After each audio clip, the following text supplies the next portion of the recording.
My goodness, I mean, we know how we call Mitch Waterson the chosen one, but seriously, at this point, how is he going to survive after all that he's been through? And especially this, oh my God, this is what puts people away for sure. My goodness. Damn aneurysm.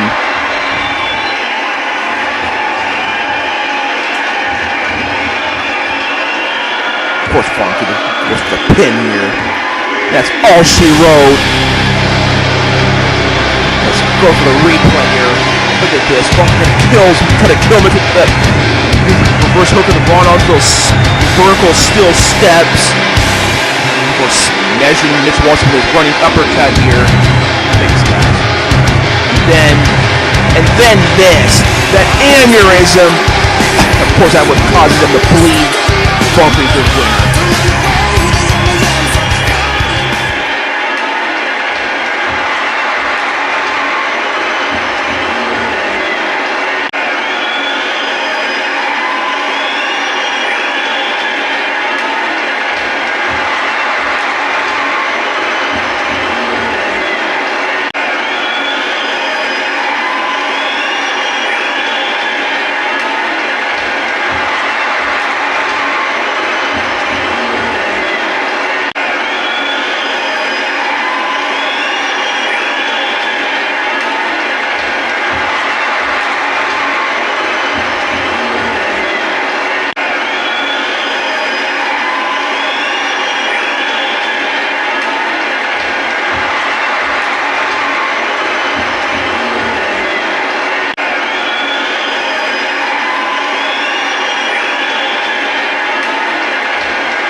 This, he's too out of nowhere. If you see Vicious throttling his opponent, Pandemonium here sets him up and Vicious. Oh, wait a minute! Vaughn Creed actually able to telegraph it. Look at this, vintage Vaughn Creed. Of course, Vaughn Creed running away with the championship, but trust me, Vaughn Creed, there's gonna be no running away at Pandemonium. We finally get to see Vicious and Vaughn Creed go at it. Of course, Vicious, a former Nation of Violence member, facing Vaughn Creed.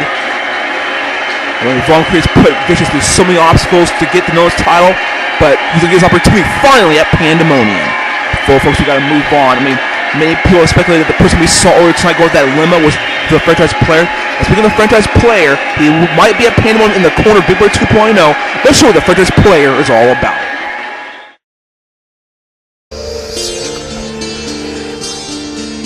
Everyone knows this man as the franchise player. He's what represents the Urban Wrestling Association better than anyone. He's an all-star. He's what people pay money to see on the big events. He's had many wars with the likes of the Convict and Mac the Boss Martin over the years.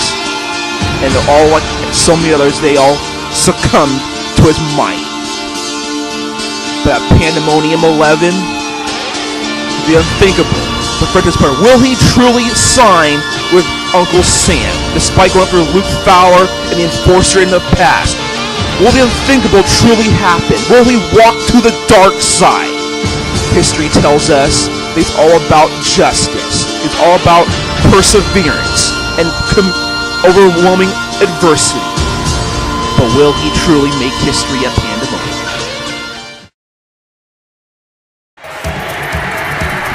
That's the big $1 million question, folks. I mean, we saw what possibly happened earlier tonight.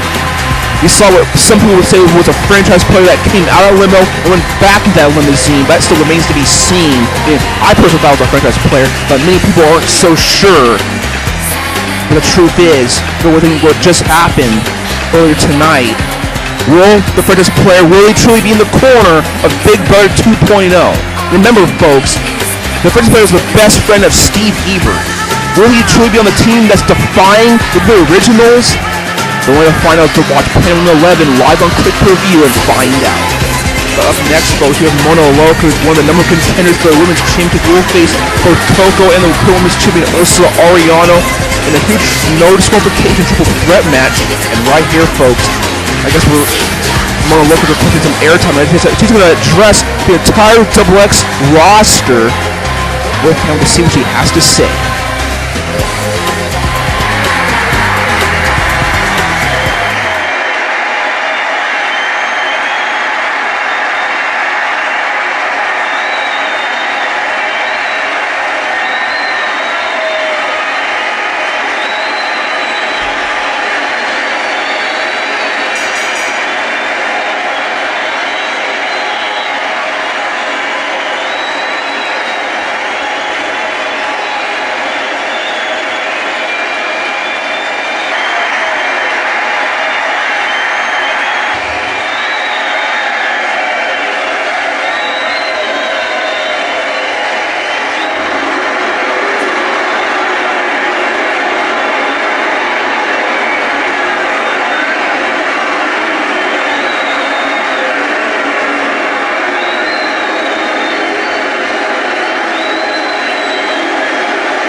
What does she mean by that exactly? My goodness, that's Mickie James! But look at this, oh my goodness, she's been busted open! My goodness, you don't think Ursula Ariano has something to do with that? My goodness. That cold bitch, and look at this Coco, of course. We all know the friendship between Mickie James and Coco. Now, unfortunately, folks, we don't have this, I guess we're losing our sound system, right? We can't really hear what's saying backstage right now. Obviously, I'm sure Coco's giving Ursula everything she wants to hear. Look at this now, Mona Loca's back there as well. My goodness, folks. I mean, these three women are just sitting each other down this days until they clash at Pandemonium on the grandest stage in that huge triple threat match. Folks, of course, we had to cut away there. I mean, we had to go on. I mean, of course, we lost the sound backstage. Hopefully, we'll keep you posted if anything transpires with those three women backstage. But up next, we're going to have ourselves a huge brother versus brother grudge match as Enforcer Nick Willis faces Filmo of Big Brother 2.0. The following contest is a no disqualification match.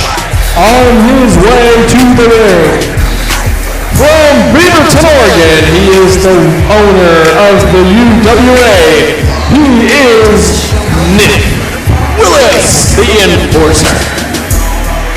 However, folks, the big question in this match is, we saw earlier tonight that Uncle Sam and Filmo were both attacked.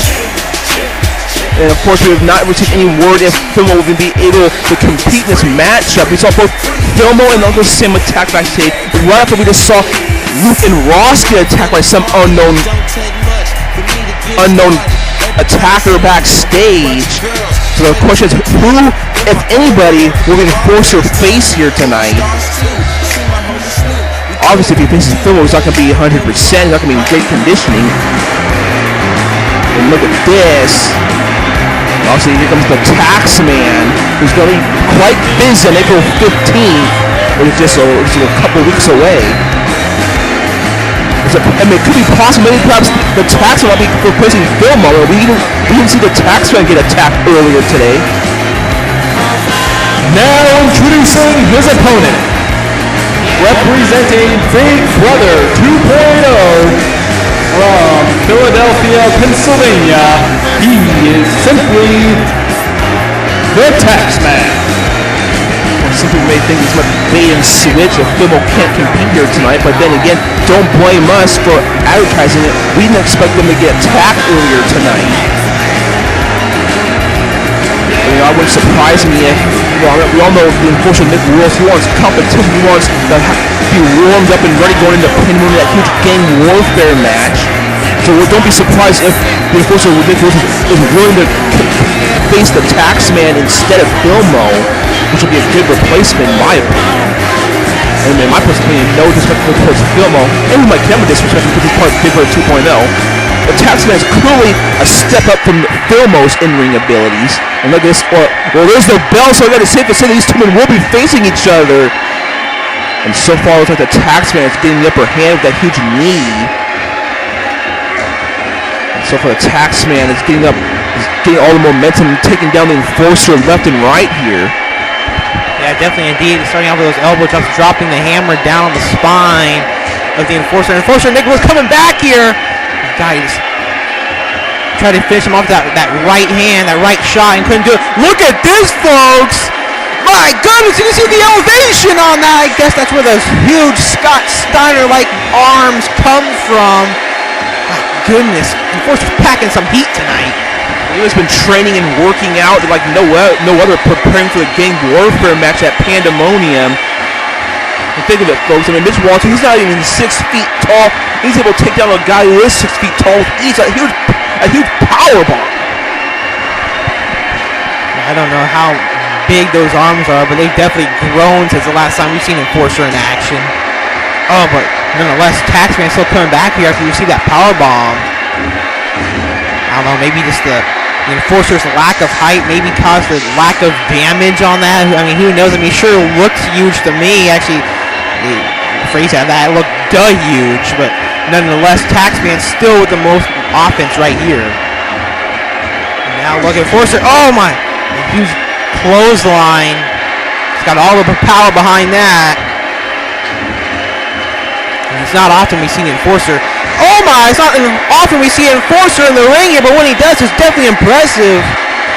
Yeah, that same flying cross body maneuver we saw that the Enforcer did it back at Pandemonium 10 that took out both Al Gore and Phil in one leap in that triple threat match. And look at this now. Oh my goodness! The Enforcer using those still steps to take down the Taxman. Remember, folks, this match is also no disqualification.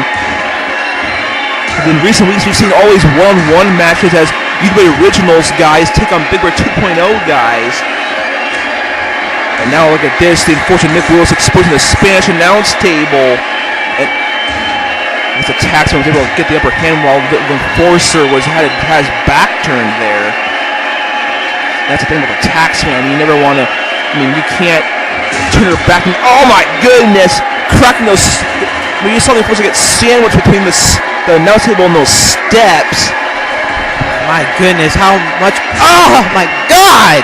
How much more we're going to see the steel steps get involved here tonight. These guys might not even make it to Pandemonium on April 24th. Not again! At least belly to belly, up and over. I don't know if he hit the steel steps that time, but the first time he definitely did. And he got him up. Oh my, Jesus Christ! His back right on the steel. Oh wait, it looks like Mitch Waterson somehow the Enforcer able to pop up, and look at this.